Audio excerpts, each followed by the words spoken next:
really wanna know, then come on, let's go. Take a stroll down those...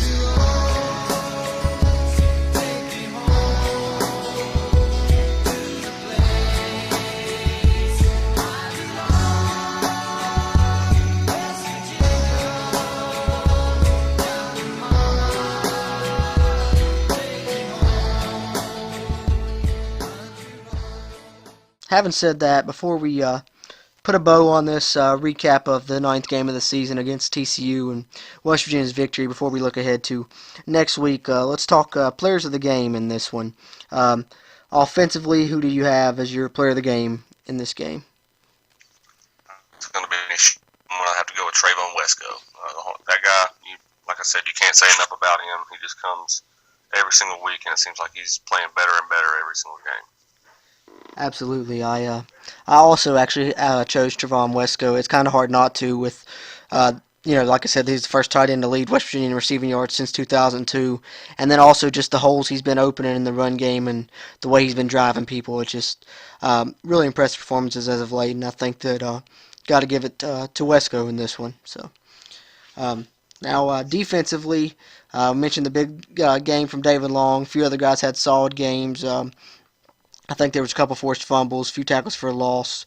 Dante Steele was forced to safety on a sack, had a couple tackles for a loss. But my player of the game defensively, we talked about him earlier. Got to give it to David Long. I think 6 tackles, 4 tackles for a loss, 3 sacks, 3 pass breakups. That's impressive. The 4 tackles for loss and 3 sacks is impressive enough, but then when you add 3 pass breakups in there with it, I mean, he's really all over the field. It's very rarely you hear, or watch the game and see people around the ball and David Long's not there. He's there every time. His name's on the broadcast. Whether you're listening on the radio or watching on television, you're hearing about David Long on almost every play for this West Virginia defense. He's always around and making plays, and I got David Long as my player of the game on defense in this one. What about you, Steven? Yeah, kind of hard to go against Long with this one. Like you said, the 3 sacks and everything that he did in this game. The kid just brings his lunch pail every single week and goes to work.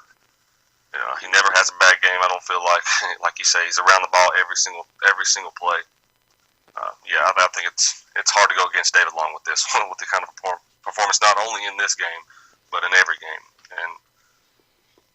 And national spotlight, and with the Big 12 not giving him Player of the Week, I guess it leaves it to us. I'm gonna have to. Yeah, we'll just double down on giving our player of the game this week and make up for it. But yeah, it's been really impressive. Especially this game he only had 6 tackles, but Coach Gibson mentioned that the past 2 weeks teams have been taking 3 receivers and spreading them out close to the sideline on whatever side he's playing to try and get him out of the box, and then that way they can run away from him.